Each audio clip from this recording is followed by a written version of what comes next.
Good evening. Welcome to PS. This is The Last of Us. This is a show where we discuss the HBO series The Last of Us.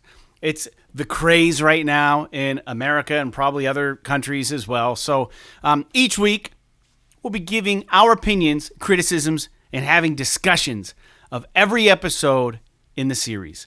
We'll also be discussing the PlayStation award-winning game of the same title and weighing them against one another. This show will be available each Monday night on our YouTube channel. We will be spoiling the game in these conversations, and we are going to be having conversations with the understanding that you, the viewer, have watched the episode we're about to talk about. So for those just stopping by, my name is Fred Oakman, and this here is Jake Peters, and we also host a weekly PlayStation podcast titled PS This Is Awesome, a PlayStation podcast. And we've been going strong for many years now. So if you're interested in weekly PlayStation content, discussions, or interested in viewing more content like this video, just subscribe to this channel and we'll do the rest of the heavy lifting for you. Lastly, we do have a Patreon for our PlayStation podcast. So if you like what we're doing here or there, for $1 a month, you can help us out. We'll give you a shout out on the show, and we're going to mail you a free die-cut vinyl sticker for our PlayStation podcast. And you can find that at patreon.com/PS. This is awesome. Your $1 each month goes a long way in helping us sustain the costs of doing this show. But today, we're obviously having a conversation about Season 1, Episode 3, titled Long, Long Time, of the show The Last of Us. And man, it kind of diverged a little bit from the game, but maybe not even just the ending. I mean, a lot of that stuff could be what happened in the game. Just how it ended up at the end might be different, or is different, rather. So far, man, like every episode has kind of had its own, had its own kind of theme in a way. And I like what they're doing. I'm real impressed with this. Jake, I sent you a text after that was over, and I just said, can this show get any better? And you're like, yeah, dude, I'm really impressed right now. It was good. So let me hear. We're going to go through maybe I took some notes while I was watching it, and we're going to kind of run through some of it and maybe make some commentary on it. But overall, Jake, let's hear your initial impression with Episode 3, Season 1 of The Last of Us, because mine was it was fantastic. I thought it was absolutely great. So, I mean, I hope that this isn't come across the wrong way, but I've heard people say that this episode, they have watched the whole thing already. I've heard people say that this episode is the best episode of the season.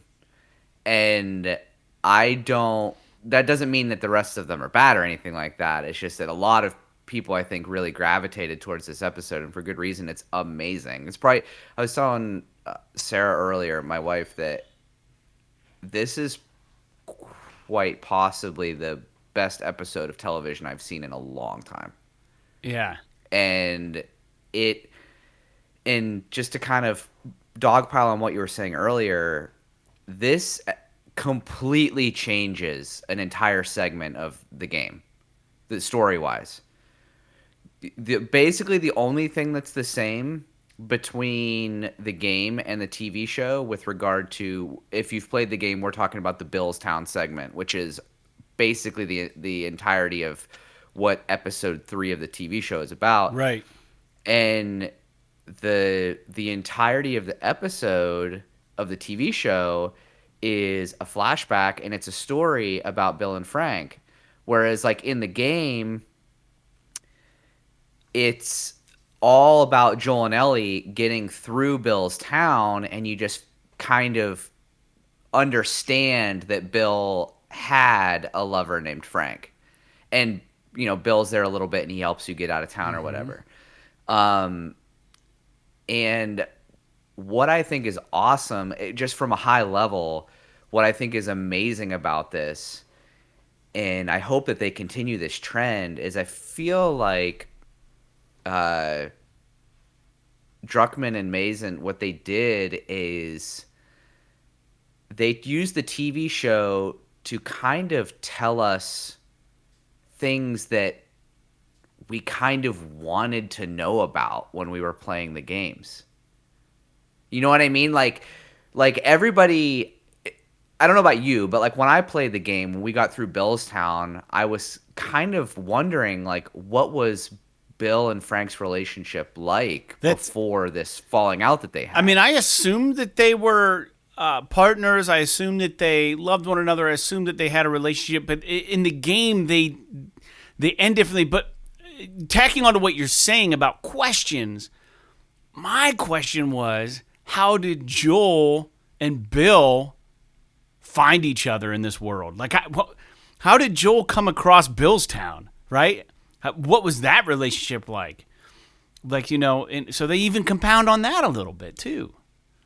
I love the idea of, and I guess we can get into the episode, but I love the idea of them, like Frank just finding, presumably, Tess on the radio. Yeah. Just, you know, they just kind of found each other on the radio, which is like a thing that we don't really think about anymore, but that used to be kind of a thing back in the, like way back when, where you would be like broadcasting on the radio and you would tune into frequencies and you would hear someone talking and you could like respond to them, and it was like the days of fucking finding strangers, like you know, talking to people on social media. You can kind of find people you've never met before.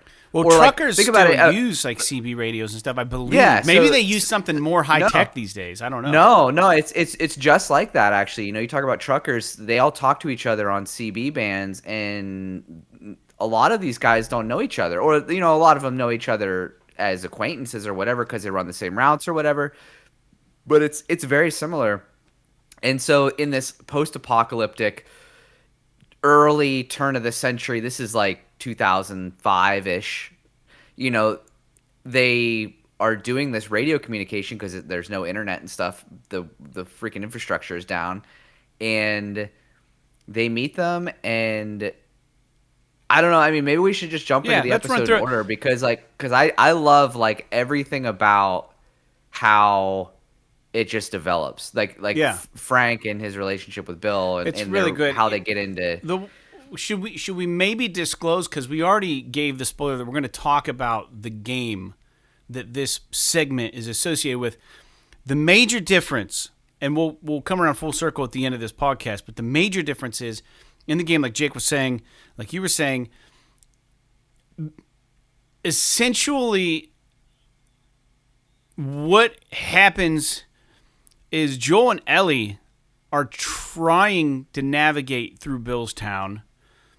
They get into a pinch, I believe, and then this guy with a mask out of nowhere has a big machete. He just starts like cleaving, you know, whatever you want to call them, infected and clickers, and he essentially saves Ellie and Joel. And like the first time playing the game, like, holy shit, who's this guy? And he's an asshole. He's an asshole to Joel, and he's an asshole to Ellie, and he doesn't want you in his quote-unquote town. He wants you gone. In the game, Bill owes Joel a favor. Yeah, correct. And Joel's like, we need to get a car so we can get out of here. I need a car. And so Bill helps Joel and Ellie go to this schoolyard, and they retrieve a battery. I think that's the plan, right? To get fuel or something. Isn't that where the school is? I believe. They go there to get the battery, I think, out of a school bus or something. Yeah, so they go to the school. They look for a battery in a school bus, and it's not there. And they get attacked by infected, and then they end up in this crazy gymnasium, and all kinds of shit hits the fan. But in the end, they get a car started, and it ends with Bill alive. And you, through gameplay, you find a note, and you find Frank, and he had committed suicide, and he's hanging, I think. I think you see a body hanging in the game, I believe. Yeah, because he had gotten bitten, so he kills himself before he turns. In the game, Frank gets bitten, and he hangs himself, and he leaves kind of like a love letter to Bill. And I don't know if we're going to see this now they're in the car, but as they're leaving, it's only implied that they were gay, right? So at that point, and you're like, oh, okay, I guess I picked up on that. It was kind of more, they don't really touch on it, really. I mean, Bill's this hardened guy. He's pissed off. He's, angry with Joel. He's living a dark life. He's a loner, and he has traps all through his town. And when they leave, Ellie pulls out this nudie magazine, and it's all dudes. And she makes this thing go, oh, yeah, that's what they look like, And Joel's like, where the fuck did you get that? And she just says, I got it at Bill's or something like that. And Joel's like, okay, whatever. And she says something about the page being sticky in the game. She's like, oh, it's stuck. And it's just Ellie being Ellie and fucking with Joel in the game. And I think ultimately she just throws it out the window. But I think that was Naughty Dog's way in the game of letting you know that, yes, indeed, Frank and Bill were lovers, right? They were partners. And that's all they really touch on it. You don't know what the relationship is. Bill is very much still alive when you leave in the game, which makes me think as a gamer, Bill's never coming back because they killed him in the TV show. Spoiler, not spoiler, because we're talking about it. I kind of want to build a surface again in like a Last of Us 3 or something if they make another game, but that's clearly not going to happen. If they decided that's his story in the TV show, I guess you're left to believe that he lives out the rest of his days in the video game in Bill's town and something probably happens to him. I don't know. He doesn't get a final ending in the game. So they leave it open in the game. It's very much finite in the TV show. So let's start with the TV show, and we'll get to how it ends, and then you guys can make the decision on what was better or what was worse. Jake, this show starts 10 miles west of Boston. They're outside the quarantine. They're still working through the shit. Ellie's asking Joel tons of questions about his scar. Joel's just kind of pissed off. He doesn't want to fucking talk about it. She's like, oh, Joel's like, oh, I almost got shot. And she's like, well, did you shoot him back? And he's like, no, I actually missed. And she's like, are you just a bad shot or does that happen a lot? And he goes, it actually happens more than you think. And he's just like, quit fucking talking to me. You know what I mean? And then they end up in this place, right? And I thought this part was really cool. Do you have anything to say about that? Just their banner? I think the banner is really nice. You're starting to feel a little bit of Ellie leaning into it. Well, before that, I don't know if you remember, before that, there's that whole scene where Joel is just like stacking rocks beside the river. Oh, That's yeah. like the first scene. And you're just like, what the fuck is he doing? And then you realize that he just like doesn't want to be around Ellie. Mm-hmm. So he's just like doing his thing. And then there's a nice little scene between them where Ellie basically is just like, none of this is my fault. Stop treating me like it is. And he's just like, okay. And then that kind of starts their walk towards Bill's town. And he accepts her. I think it's a nice little interaction. It doesn't mean he likes her, but he understands at that moment, I think, that he's being an asshole to her for something, specifically for something that is not her fault. Yeah. With Tess dying in the last episode. So she said, don't blame me for this. You didn't have to take me. You didn't have to protect me. You guys didn't have to agree to this. Yeah. You're responsible for this, not me. And then, yeah, so then they go on their little hike and they end up at that convenience store, which is right.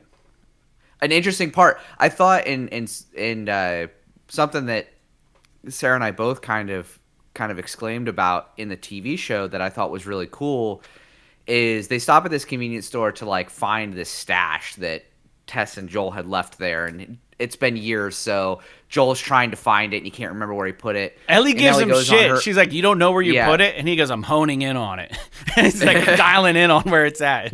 And she just kind of walks away, right? She starts exploring. But I love that she goes on her own little thing to see if she can find something, and she goes down into like this cellar underneath this gas station, and she very clearly, there's a little bit of product placement in this episode, I'm not gonna lie, but like she very clearly finds and is excited to find a box of tampons, which I think is it's such a human touch that they put on this, right?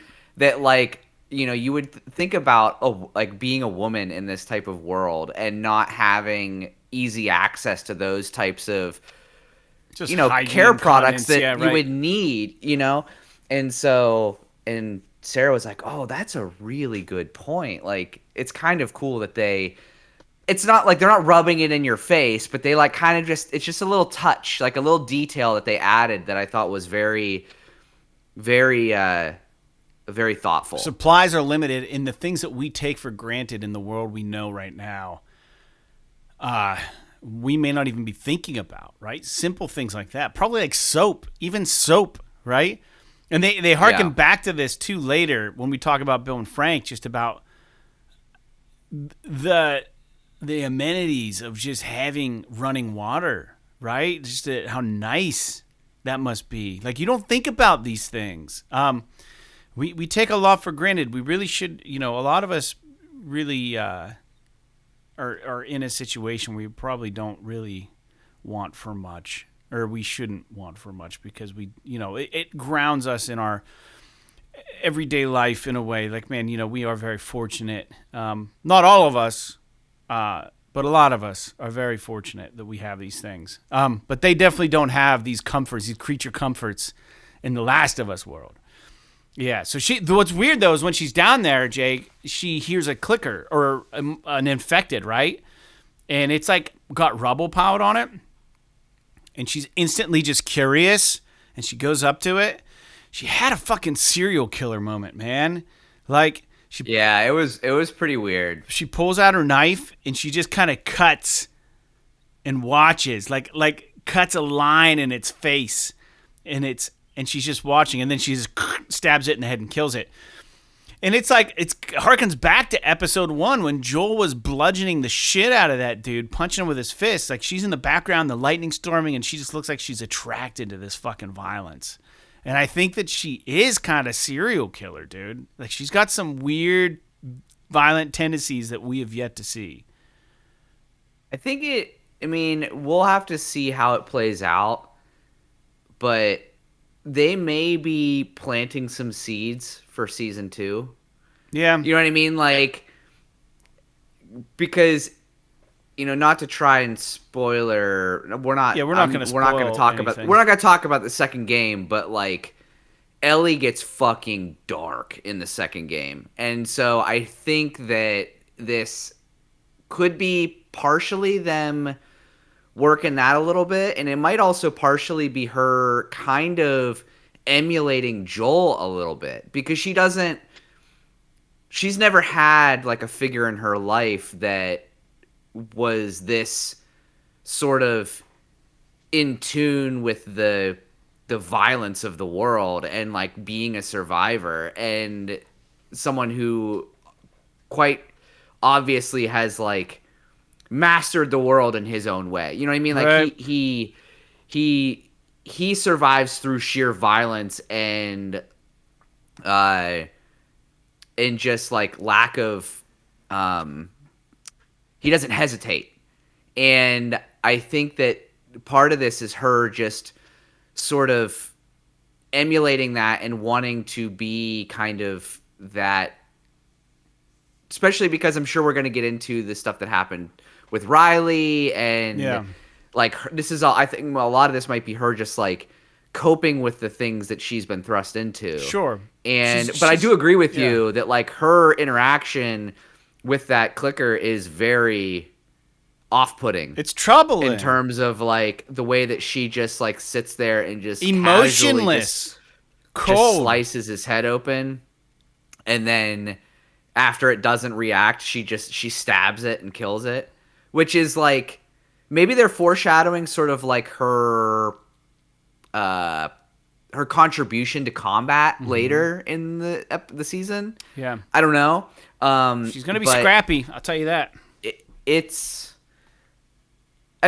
can understand them wanting to do this, like expose her in this light a little bit, because you don't want to just have her out of nowhere be able to just like run up and start stabbing fucking clickers to help out Joel and shit. You know what I mean? Like, maybe she is working up to it privately, and it might be something that we don't see in the game. That's a good point. You know what I mean? That's a good point. Yeah. Dude, there could be, I don't know. Yeah, there could be a scenario where like, in this world, you have to be able to do this. You have to be able to kill infected. You have to be able to kill clickers. You have to be able to, protect yourself. She's never been in a situation where she's ever had to. So what's it going to feel like when I do this? What am I going to feel like? What's it physically going to feel like putting a knife in one of these things' heads, right? Like, I want to know. Here's a perfect opportunity to try it out. Joel's looking for his stash. Let's just see what happens. She's not afraid Yeah. of getting infected, and this thing's not going to claw her to death because it's buried in rubble. So yeah, it makes sense. But yeah, I think she took a lot of enjoyment out of it. It was weird. And then, obviously they come out, and then Joel actually stashes the big gun, the long gun. And she's like, "What are you doing?" He's leaving it for later. And he says that, their ammo's hard to find for it or something like that. It's not worth carrying around, Yeah. So, anyways, her sweater in this is dead on. She has like that red hoodie thing. I think she had that at one point. Well, it's at the end of the episode after Billstown, she has her signature Ellie look from game 1. Yeah. Where she gets the T-shirt with the fucking sunset on it and all that stuff. And so it's very it feels familiar at that point. Like, it's almost one of those things where like fans of the game see it and they're like, "Oh yeah, there it is." We're back to where I'm comfortable. Yeah, right. That was a Yeah. nice little side trail, Even though it really doesn't matter, it's one of those things that's kind of cool to see. It's an Easter egg. It's not really an Easter egg, but it's like, it's like a nod. Like, there's so many nods to the gamer in this show. Yeah. that are so subtle that people watching it that have not played the game would not even notice. Yeah, it doesn't feel like lip service or anything like that. It's just the way they've done it is very tactful. So they keep walking towards Billstown, sorry, and Ellie starts asking Joel how this all started. Because they find a downed plane. They find a plane, and she asks Joel if he's ever been in one of those. And he was like, yeah. And she's like freaking out about it. She's like, it's like outer space, or says something like that. So we know Ellie has an affinity for outer space, wants to be an astronaut. We don't know this yet in the TV show, but if you've played the game, that we're going to spoil the game. That definitely comes up. And there's a nice little touch on that. And then, Joel's like, well, it wasn't fun for them, and he just like turns it into like this grim, terrible moment. And then she's like, well, how did this thing start? Like, what was it like? How'd it happen? And then she's making jest and says, I bet it all started from a monkey. Guaranteed. A monkey. I had to come from a monkey. And Joel's just like, what are you talking about? He says 9/26/2003. He explains it was something in the food and how food was mass distributed by companies. So this is all beyond Ellie's understanding because she was born after the outbreak. So the idea of having Walmarts where there's in grocery stores where this food comes from places that even nowadays we don't really think about where a food comes from, most of us, and we just let's go to the store and I'll buy this thing, right? But it comes from places. And Joel's explaining that because of the mass production of certain kinds of foods and the mass consumption of this stuff, it was too late. By the time everyone had eaten it, it was in the flour. It wasn't really sure. But that things got bad, and then she's like, oh, that's kind of weird. She kind of accepts it, and then she wants to keep on the road, and Joel's like, no, let's get off the road. There's something up there I don't want you to see. And she goes, this is gonna hurt me. And he's like, no. And she's like, all right then. And she walks, and then they did a nice little cutscene here. You see a bunch of dead skeletons inside the road. And it was somebody with like, I don't know if it was an earring or if it was a blouse or something. And then they smash cut backwards to 2000. I don't know when it was. Obviously around the time of the, this is how they get into Bill, right? They flash back to a town being vacated by Fedra or the government, right? And the person in the gown laying there that Ellie's asking Joel about turns out to be somebody they were vacating from, quote unquote, Billstown when the outbreak occurred. And you see her like in the car sitting there with her daughter, holding her daughter, baby in her arms. And then first introduction to Bill. Jake, you want to talk about that? Him down in the basement? So first of all, I love the use of flashbacks in this show. Yeah, me too. And the way that they're using them, I think is so good. everything is different in every single episode. They use it a little bit differently, and it's none of it is, to me, none of it feels cliche, if that makes any sense. Yeah. Like, it all feels very purposeful and very heartfelt and very detailed. And I love the other thing too, and I guess we maybe could have assumed this, but I never really, you don't really know what Bill's backstory is in the game. No, you have no And- idea, really. And like, you just assume that he's a survivor, right? Some but sort of prepper or some sort of but- like. but I never even would have thought that he was just, maybe he's not even a prepper, maybe he's just like some guy that survived, you know. But I love that they start his introduction where he's like he made like a sub basement in his house that's just full of guns and ammo, and he's got security cameras and shit, and he's just like a full blown, just, you know, quote unquote survivalist is what he calls himself. Yeah. And he keeps talking about the freaking, you know, fascist government and all this shit, and like and I love how he waits for the town to be evacuated. Yeah, because and he then has security comes out with cameras his up. gas his monitor. mask on. Yeah. Yeah, and he comes out with his gas mask on, waits to see that everybody's gone, and then he just fucking goes to work fortifying the town. And I think Right that away. it's just so cool that it's like and I guess maybe we can kind of get into it, but like, my favorite part about this is that I love the idea of Billstown from the TV show much more than from the game. Yeah. Like, Billstown in the game is just this like this rundown fucking apocalyptic wasteland that he just booby trapped the shit out of so he could survive. Whereas in the TV show, he's literally, while the town was still pristine after everybody leaves, he fortifies it and keeps it like a safe haven, and nothing gets into it. It's like, Yeah. he puts a fence around it, he puts all these booby traps and pits and Dangerous traps. Like traps that yeah. will kill you. like crazy shit up and down. And It shows him cutting Yeah, down it's- wood, it's super trees. cool. He's like hacking on trees and delivering the wood, and then the first thing it shows is him going to the gas station and pumping all the gas in these huge, you know, water recycling containers.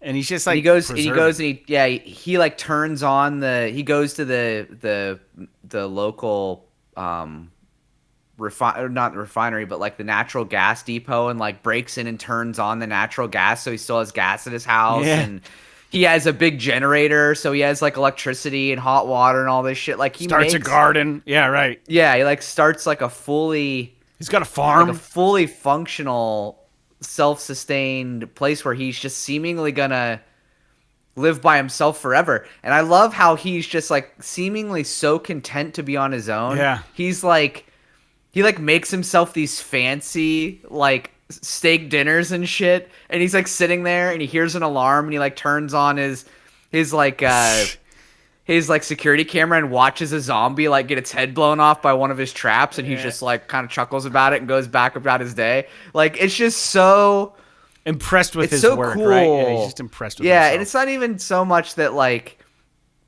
you're impressed with it, but just like his character is so, I think it's just so well done. Yeah. Because I was concerned about Nick Offerman as the casting. He's often a comedic role. Yeah. Even though like his mannerisms are very serious, it's often in a comedic fashion.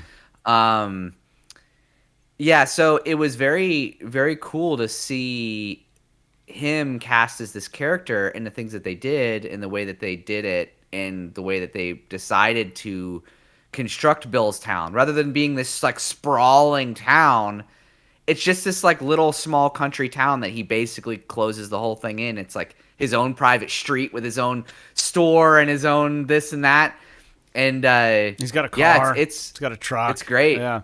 The thing I that love how he's using a boat as a trailer, and Yeah. he just like stacks everything in the boat and hauls it back. yeah. Because like I was talking about product placement earlier, he goes to Home Depot Yeah, in this episode and like just goes inside and just steals everything that he takes needs tons from there. of shit. Yeah. Yeah, it's very cool. Yeah, so part of us being introduced to Bill is Joel explaining right before they do that cutback, that flashback, they show a lot of bodies or a lot of skeletons, and Joel explains that they weren't, there wasn't room for them in the quarantine zone. And Nellie's like, "What do you mean they weren't infected?" And he's like, "Yeah, most likely they weren't." And she's like, "The government just killed them." And he's like, "Well, yeah, they did." I mean, keeping in mind that, the government also killed Joel's daughter. So they were ruthless, and they were definitely committing acts of genocide against our own people. It was happening. And if there wasn't room in a quarantine zone, they had nowhere to take you. And his explanation is that the dead don't turn. And that's as simple as he said, the dead don't turn. So interesting. But speaking of Nick Offerman, missed opportunity for whoever was originally cast as Bill. I remember this being an article. I don't know who it was, but somebody was cast as Bill before Nick was, and there was a scheduling conflict. So they had to reschedule, or they had to recast the role, and it went to Nick Offerman. Are you looking that up? Because I'm almost certain that happened. Con O'Neill is his name. Who? Con O'Neill. I've never heard of this person. Con O'Neill was originally okay, I recognize this guy, cast as Bill.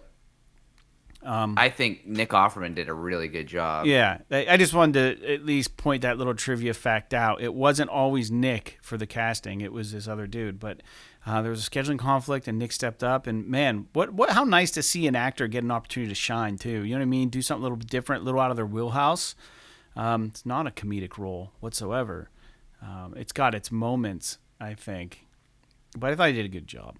So, anyways, one of his security cameras goes off, right? And you see him grab his gun, and he kind of fucking goes. It turns out it's a pit trap that he built, and he goes to it, and there's this guy in there.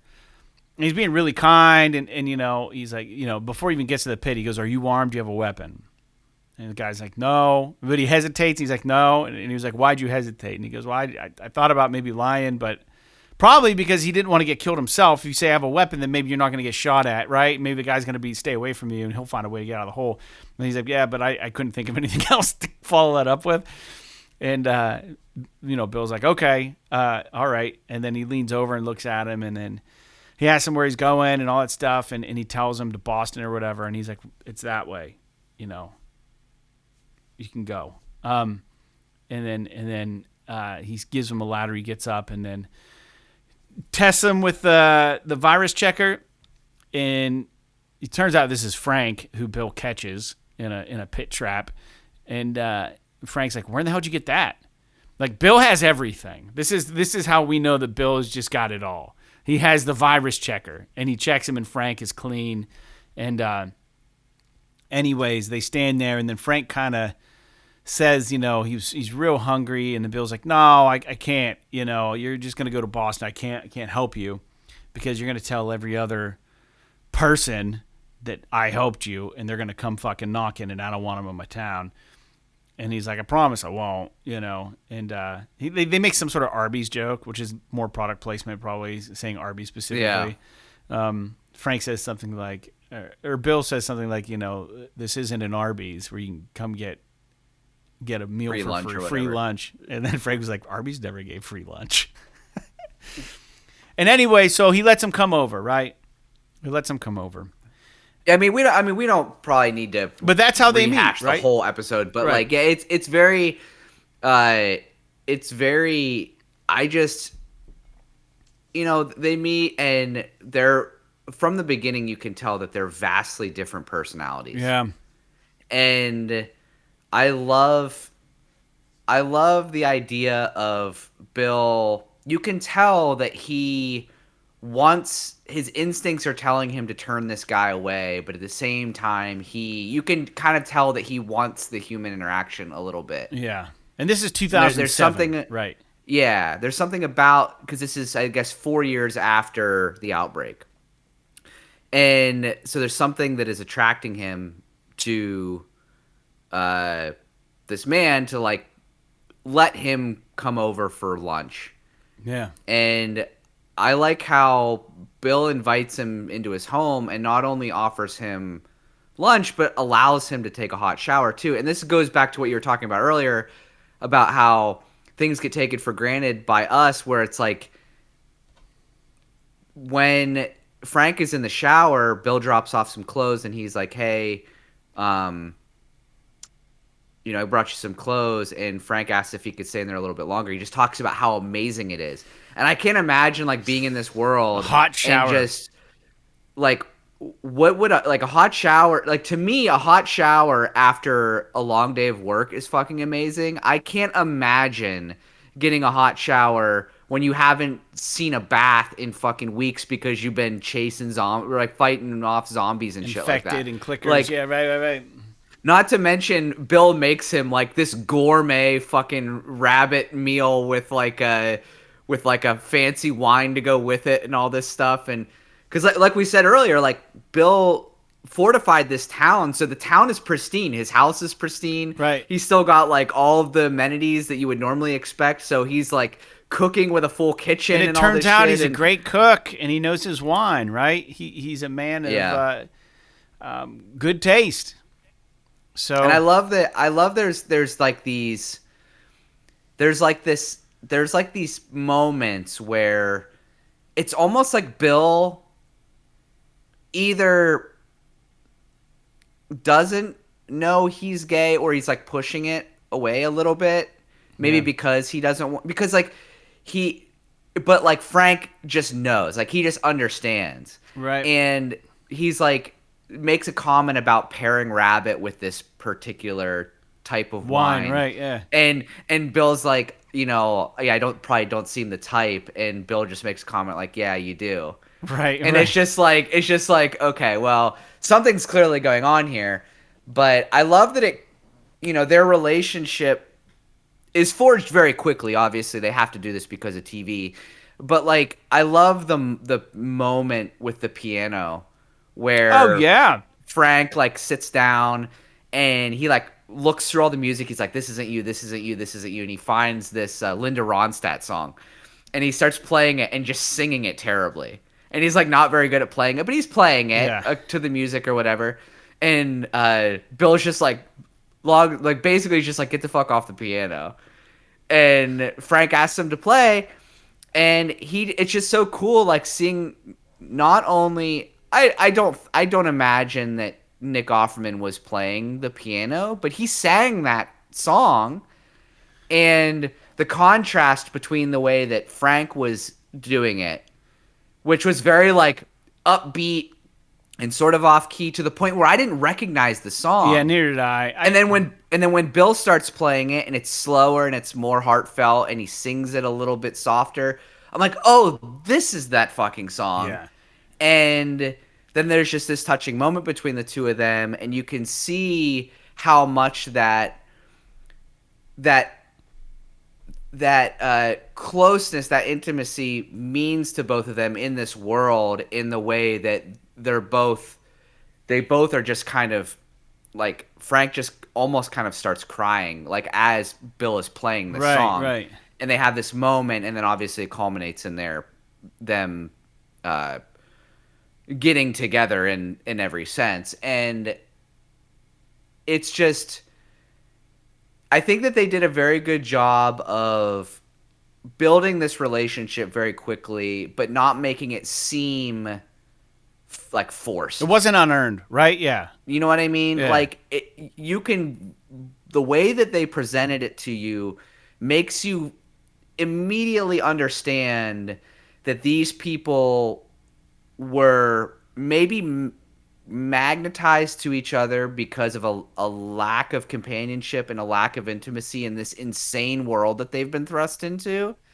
But ultimately, the foundation is a real connection that they have with each other. Right, and the crazy thing is, like, they're yin and yang, like you said, very different personalities. Like Frank wants to be friends with people. Frank wants to, believe in like that people can be friendly and we don't have to be alone. You don't have to be alone, Bill. Like, this is crazy. You're crazy. Like, there's still good out there, and Bill's just very much survivalist. Like, I don't fucking trust no one, right?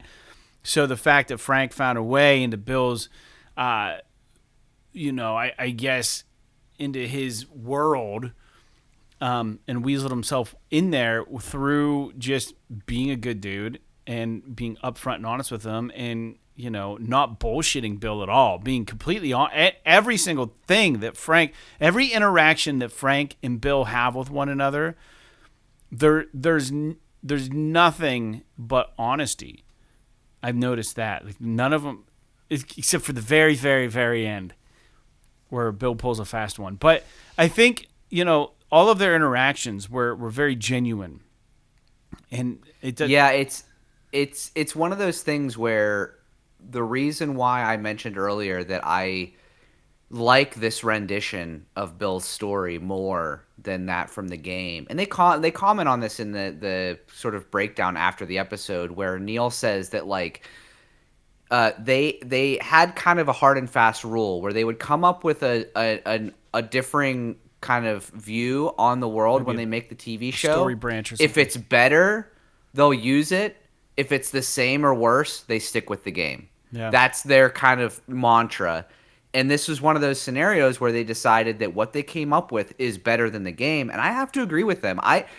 Now, to be fair, I'm a bit of I'm not going to sit here and say I'm a bleeding heart, but I'm one of those people that I would much rather have this touching flashback in a view of what was so good and right, and like the positive things about Bill's life before the end. You know what I mean? Like, in the game, we're thrust into like the end of Bill's life.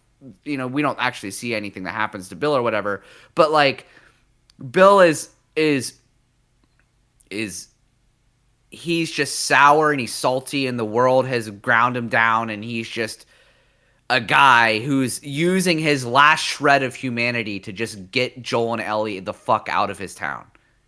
And in the game, you don't see any of that, and it's literally just him and Frank enjoying their life together, and then them ending it together. Like, it's incredible. And like I said earlier about like the cool thing about it being like this pristine town in this fucking wasteland is they do these time jumps, because obviously there's a 20-year gap between the beginning of the flashback and the end of the flashback. And I love the first time jump after Bill and Frank get together. They're having an argument. It's like 3 years after they get together, and Frank comes out of the house, and they're clearly arguing about shit. And it boils down to they're arguing about their differences. Bill wants to be this loner, freaking prepper, survivalist guy who doesn't give a shit about frivolity, and he doesn't give a shit about, things looking nice or whatever. He just cares about surviving, practicality, all this stuff. And Frank's just like, look, all I'm asking for is I want to paint the fucking house. Like, I want to mow the grass. I want to make our street look nice in case we ever have friends. Yeah. And this is where they kind of bring in the idea of Joel and Tess, because he talks about how he was talking to someone on the radio. Oh, and that sets Bill that off. They could meet. And Bill's like freaking out because he's like, he comments on it later about how he was like, before I met you, I was never afraid. Mm. And I think this is like sort of the crux, and it's sort of foreshadowing with Joel and Ellie, not to like jump ahead in their story, is that like Joel is just this like hardened bastard, and he didn't really have anything to lose. He would take risks. He would do whatever the job required before his connection with Ellie. And it's kind of a nice parallel. And I love how they're just, oh man, the way that they're writing the show is so good. Yeah. And that scene is so unnerving, but it's so awesome, where they're all dressed up sitting at the table having lunch. And it's Tess and Joel and Bill and Frank, and they're just sitting around a table, and they're all dressed up nice, having a nice meal on the lawn in this like like manicured lawn and the sun is shining and So everybody's Frank having got a his good way with time. Bill, and he was able to do this. He worked him over. And I love how Bill's just like holding a gun on Joel the whole time that they're While they're like trying to eating eat? lunch. Yeah. And Well, yeah, real quick, it's- the song by Linda Ronstadt is also the title of the show, of this episode, which is "Long, Long Time." That's the song, right? I just feel like Yeah. we need to throw that out there. So yeah, so they eat, and Frank takes Tess back into the house, wants to show her the house, and then Joel's sitting there, and Joel's trying to come up with different reasons to Bill why they can work together, what he can do. He points out like the fence. What it's made out of is going to start corroding. It's not going to last forever, but he can get him like aluminum, some things that's not going to corrode. And he said, I can get you these things. And, and then Bill says something kind of wisecrack or whatever. And then Joel just says, like something about put the fucking gun away. You know what I mean? Like something like that. He just kind of calls him out. Yeah. And he's like, I've had enough of this shit. Don't point that gun at me anymore.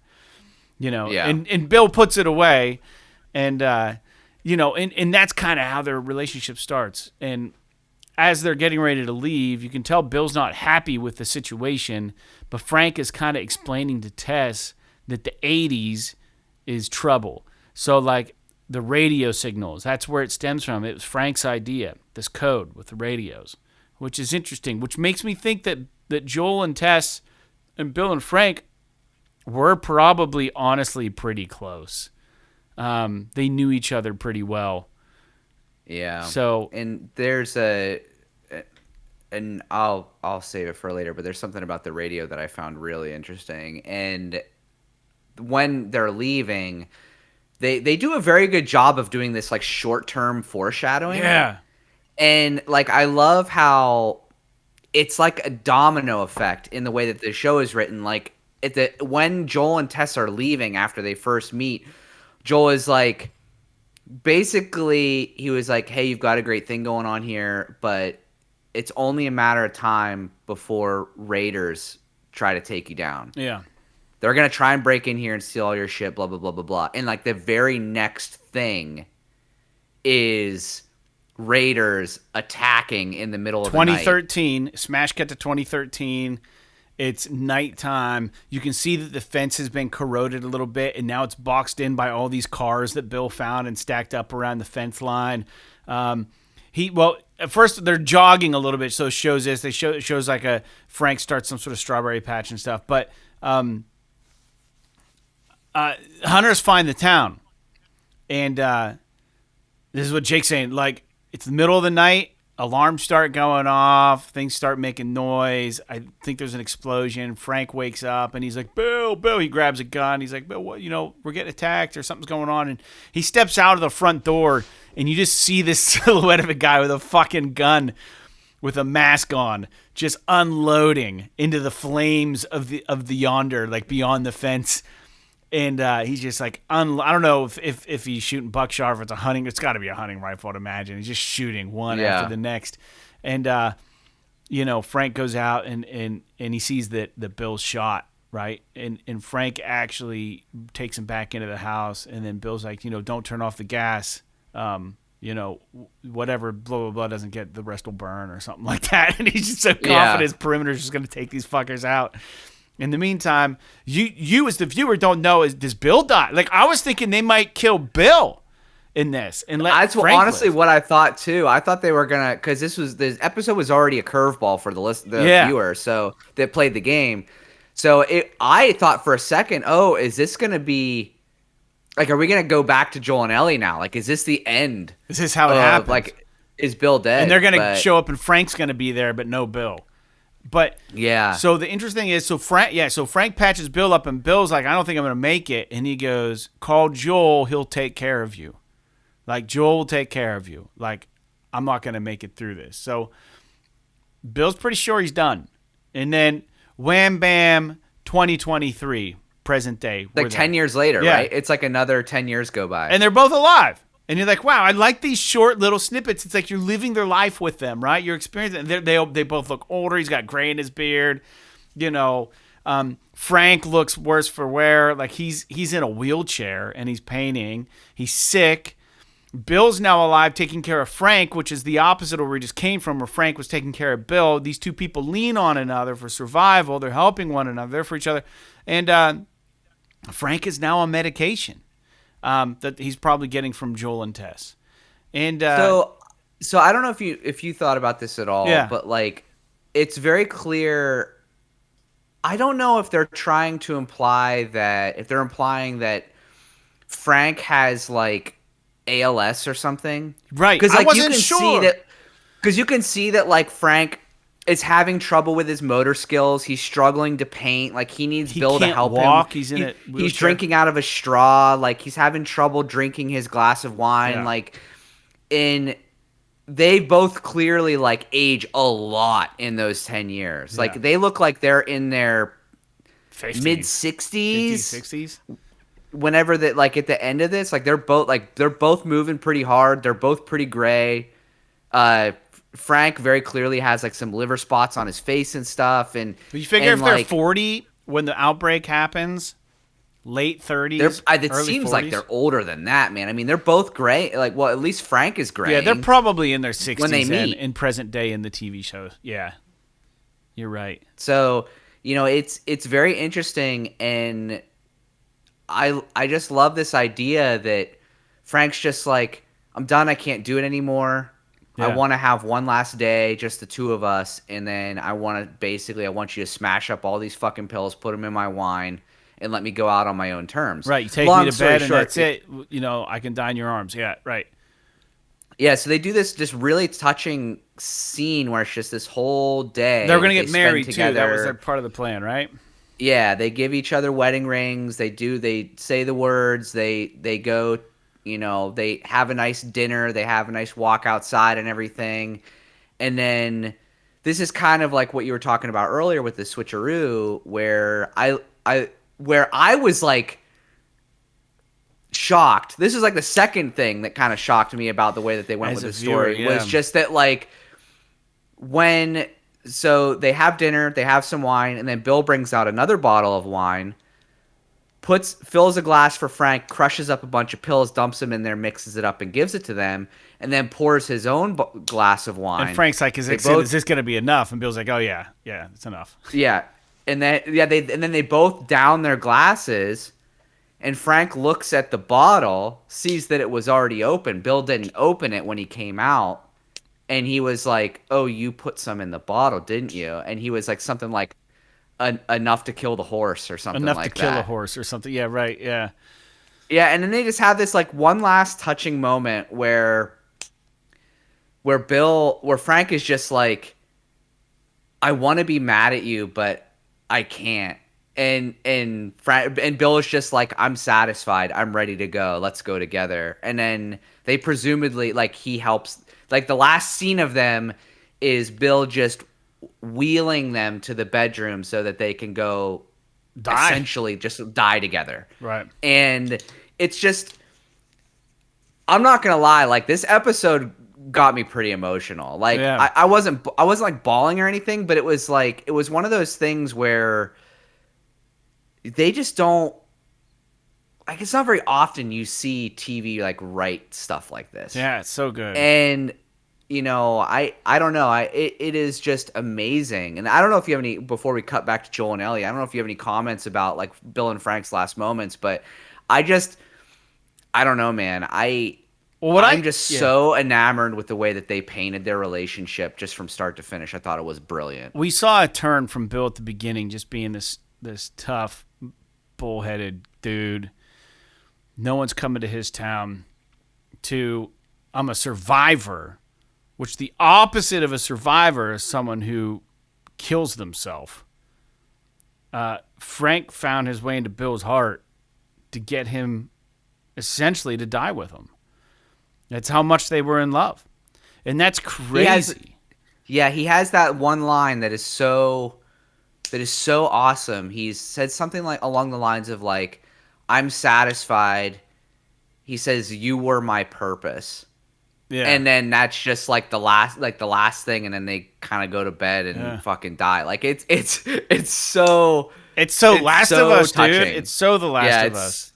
It's so good. It's amazing. Like It's a lot. It's not a happy world, man. like this fucking TV show is only 3 episodes in, and it is without a doubt 100% the best, bar none, TV or movie adaptation of a video game ever made. Oh, hands down. We're 3 episodes in, and it's They already. could butcher the rest of it, but this would still be better than anything ever made.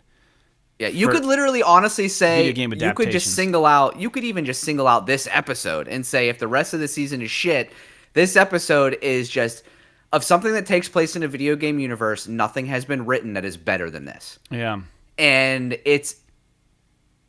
obviously that's hyperbole. I don't know everything that's ever been written. I haven't watched everything that's ever been written, but like it's just how I feel after watching it. It just had such a strong effect on me. Kind of like the game did the first time I played it. 100%. Like Neil just has this. Dude, Neil at the Druckmann end just of the has Last this- of Us game, you're just like crushed. like you're crushed, but you're not. You just you're really left with a perplexing amount of emotion that you don't know where to put or how to break apart, or like you're not even sure how you feel about it.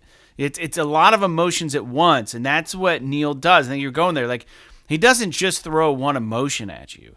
He throws a lot at you at once, and you as a human and as a viewer have to figure out how much of what proportion to feel of this and this and this in this moment, and that needle's going to change depending on who you are, maybe where you're at in your own life, right? It's so interesting the way that they do this, and they did such a good job. Yeah, dude. It's so and even part of you is still like part of me even then. Because it diverted so much from the video game. Part of me is like, maybe Bill's just saying that so that Frank can die feeling like Bill was dying with him, right? Because that could have been another flip. I was like, well, maybe because Frank's not gonna know. You could say I drank the shit too, and go and just.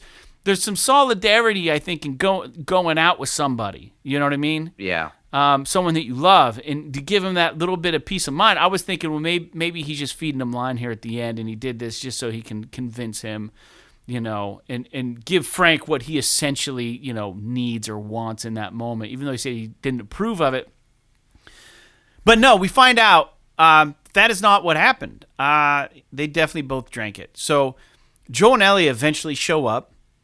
The flowers are dead on the front stoop of the porch, and they get in there, and there are candles that are just burnt all the way down from that night. Whenever that occurred, whenever that happened between the time that and I've got a theory. Maybe it could be wrong though. Maybe you want to come back to the radio thing, but I think. They show up, there's food left on the table. It's exactly as how they left it. And Joel... As soon as I saw that, because I was with you, and then as soon as I saw, like, the rotten food on the table, I was like, oh, they're both dead.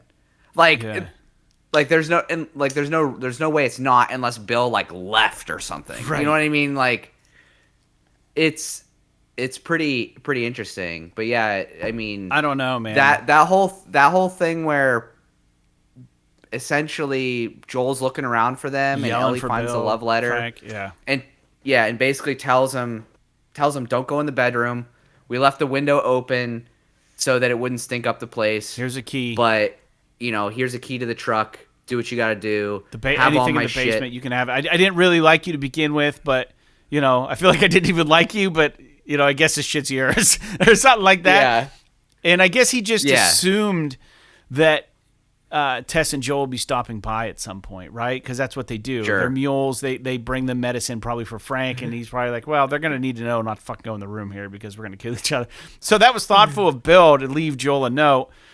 But in that note, I think it said it was addressed. I think it was addressed to whom it may concern, probably Joel. Yeah, probably Joel, who will be getting this, which is so funny. Whomever is reading this, probably Joel. Yeah, right. Because anyone could have found it, but just covering all of his bases there. But the thing that I thought that was really interesting is in the game you find out about Frank's death through reading a letter, a suicide note, right? and they go full circle. Joel and Ellie find out about Bill's death and Frank's death by suicide note. So it wraps up all the same. The only loose end from the game was that Bill wasn't dead when you leave Billstown. Yeah. In the show, they kill Bill. So, interesting, which makes me think that Bill's not making a return to the game in any shape or form, is why I said that at the beginning of this episode. But Ellie finds that note. She's reading it, and then she pretty much tells Joel, and then Joel's like, read it to me. What's it say? And then the note said something like, oh gosh, what did it say? It says there was one person worth saving. Bill writes to Joel. He says something like, hey, he says the bunker code is the reverse of the gate code. Don't go to the bedroom, 8/29/23. I don't know when they actually show up at Billstown. I don't know if it tells us, but 8/29/23 was the day they both killed themselves. But then it says there was one person worth saving. Use my guns and weapons to keep Tess safe. Meaning, like, when you find the one, do every fucking thing you can to keep that person safe. Not knowing that Tess died, and now Joel's taking this in a second time. And as they said, I think I don't know if they say this at the after credits thing where Joel has not only failed with his daughter of keeping her alive, he failed with Tess, and now he has Ellie, and the stakes are high because Ellie's the cure, and he's getting this. Not only did Tess before she died tell Joel to have some fucking heart and hope and do what's right and do what you can to get Ellie where she needs to go. So, maybe you can fix this whole fucking thing.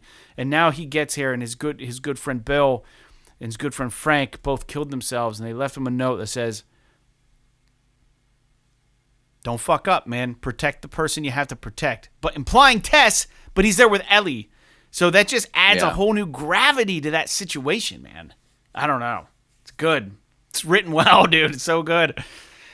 Yeah, it's very good. And then basically they go through and they go through the bunker and they grab a bunch of shit. And that's where Ellie gets the clothes. Yeah. She gets the t-shirt and all that stuff, which is very cool.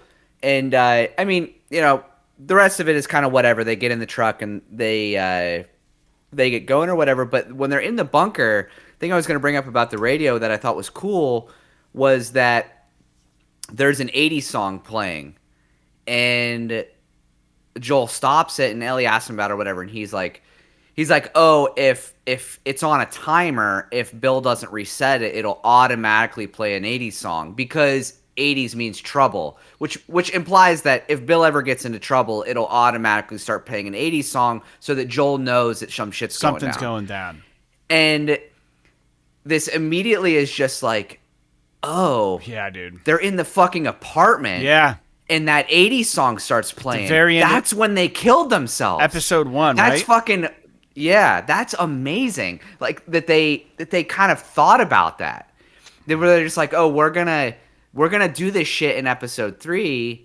And I know that's not like a huge amount of foreshadowing. I'm sure they have the whole season outlined, but like, it's just this subtle little touch where you're just like, as soon as you hear that and Joel makes that comment, you're like, if you remember, you're like, oh, fuck. In the apartment in episode 1, that song starts playing.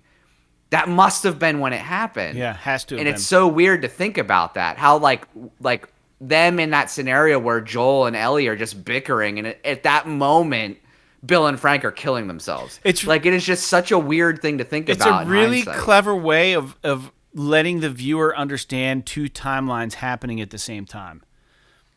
Yeah. Which is something they're going to run into with season 2 somehow. And this was like the most clever way of coming full circle, and you as the viewer, and it wasn't so hidden in subterfuge, or it wasn't so buried like an Easter egg that, like, if you pay attention, you know what Jake's saying. You know what you're saying. Like, this is it. This is the moment. For sure it is. And it's just kind of crazy that in that moment, so by the end of episode 3, you now have a complete knowledge of the time frame that they're working within here. So I thought it was really cool. I don't know. Yeah, it was great, and obviously the very end is them getting in the truck and driving away or whatever. But let's not forget, Ellie begs for a gun. Joel doesn't give her one in the bunker, and then she finds the same gun that Frank grabbed from 2013 when they were getting attacked in the dresser drawer, and she puts it in her backpack. So it's kind of interesting because in the game, eventually Joel gives her a gun and shows her how to use it when you're in Pittsburgh. Yeah. And so I'm kind of curious as to how that whole scenario is going to play out, because it seems like the next episode is going to get into the Pittsburgh stuff.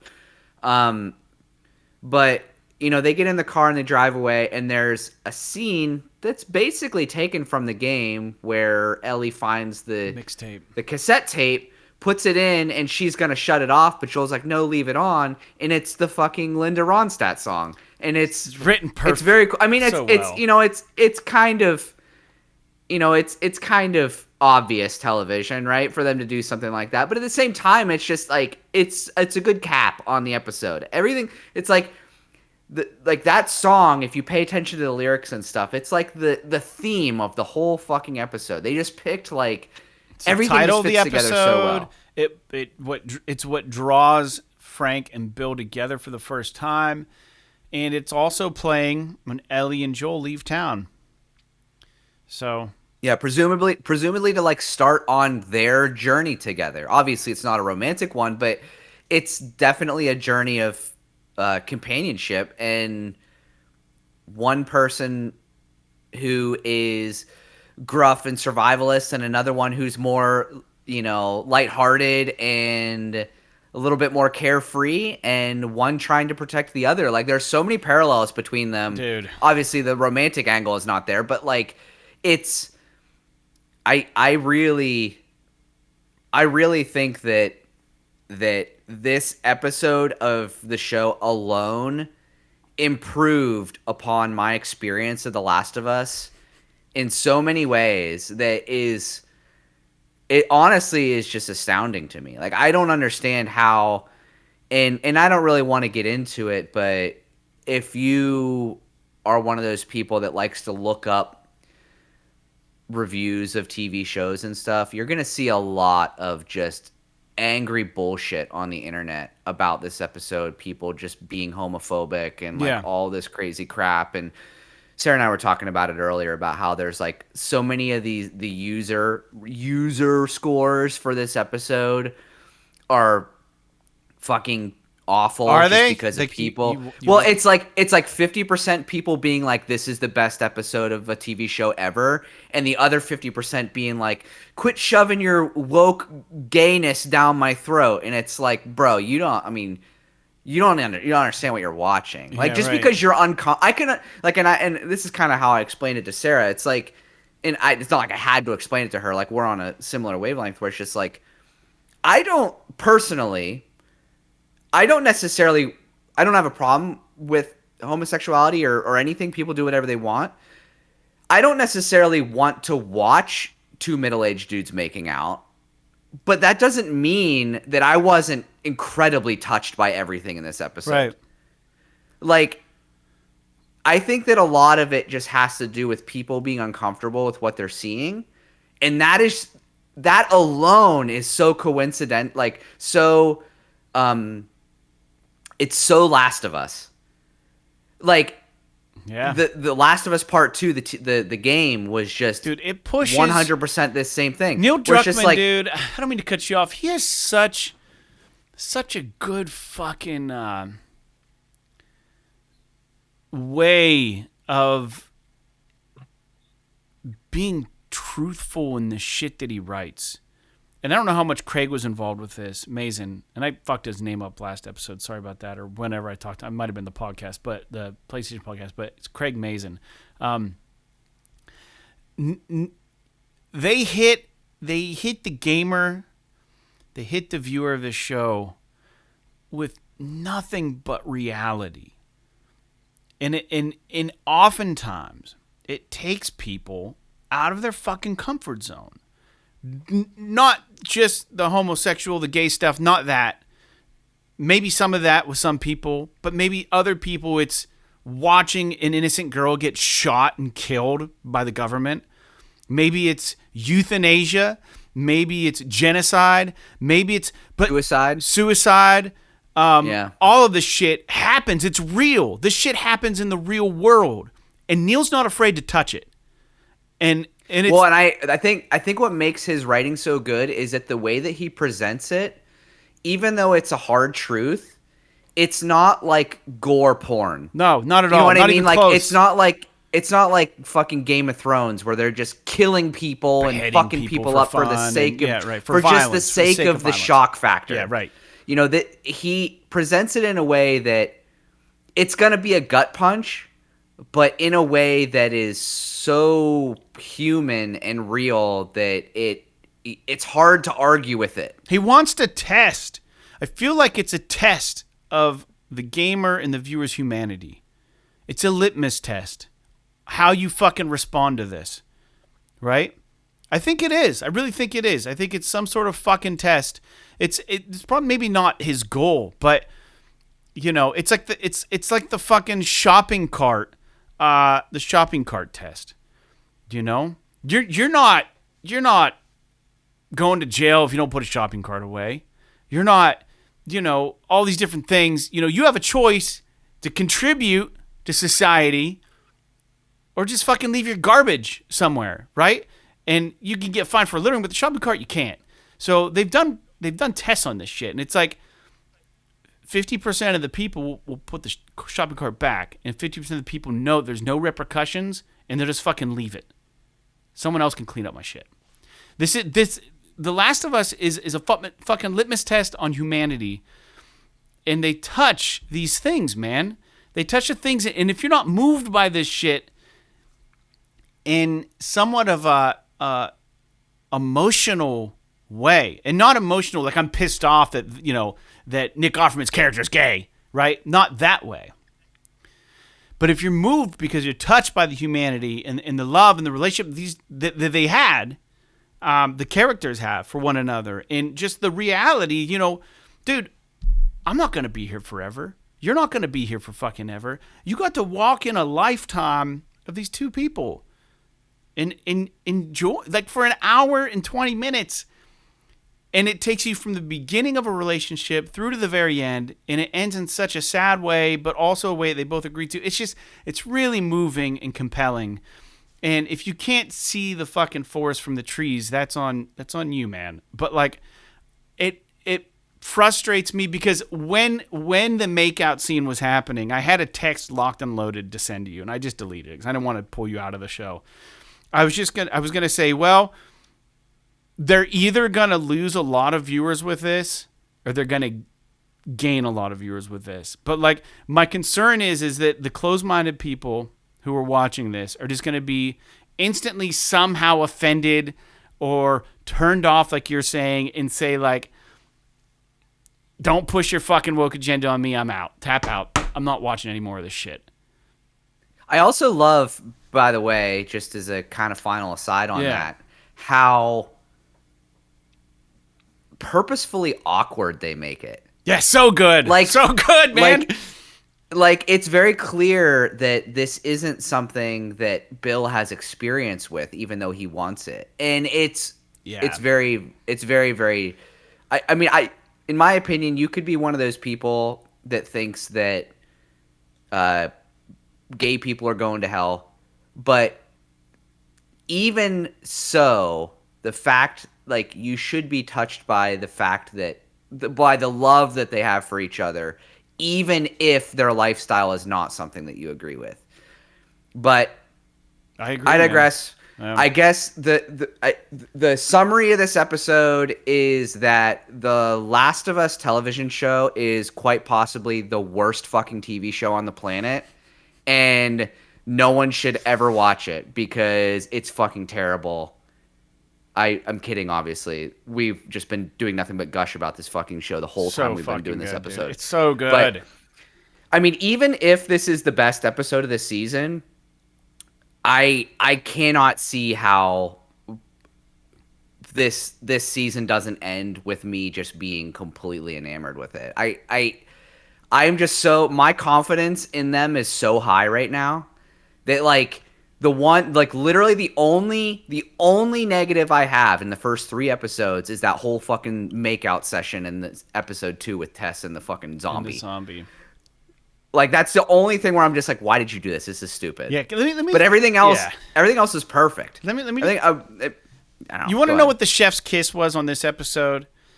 As Joel and Ellie are driving away, listening to Linda Ronstadt's song, they had the cinematography framing in mind that you're going to watch them drive away through the open window in the bedroom.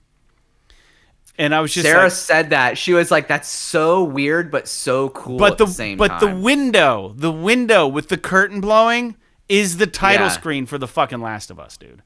Yeah, it's very, very cool. It's what's in the background a lot of this, detail there. This fucking video we're filming. That is the title screen for the game. And it's essentially the same shot, really. It's a little slightly different of an angle. But how fucking, like, brainy is that? Like, it's just fucking the chef's kiss, dude. So good. It's awesome. All right. Well, I think we've talked enough about it. Tune in next week, next Monday. We'll be talking about episode 4 of The Last of Us, season 1, episode 4. I don't know what it's titled, so we'll talk about it on that episode. But if you like what you hear, you can write us at pssawesome@gmail.com. Don't forget to subscribe to this YouTube channel. And don't forget to listen to our PlayStation podcast, which airs weekly as well. It comes out every Monday. If you're a patron, you might get it early. But you won't ever get this early. We shoot this Monday night, and we put it up Monday night. So feel free to throw $1 to our way if you have it. If not, we just appreciate you being here and listening to us talk about The Last of Us. Leave comments below. If you have something to say, something to contribute, something to add to our conversation, or questions you may want us to field on the next subsequent episode, we would be happy to review those. But that's it. Have a great night. Jake, thanks for joining me again. And until then, like The Last of Us, P.S. P.S. This is awesome. This is awesome.